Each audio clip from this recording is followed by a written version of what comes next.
So I had a quick question about the status of the Southern Heritage Classic. We learned earlier today that you guys are gonna, punt that one for 2025.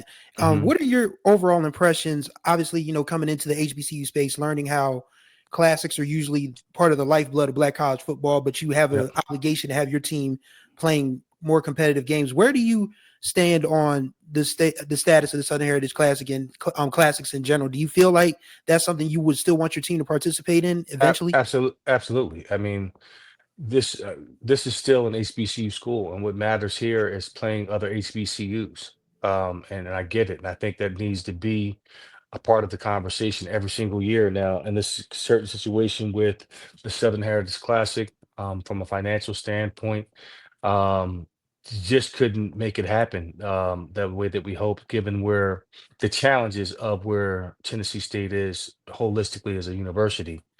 And this is something we hope to regain in the future. Hopefully we can get Jackson State back on um board to play us in the Southern Heritage Classic. We're talking about doing more, this year. For example, John Merritt Classic, we want to have the North Carolina A&T.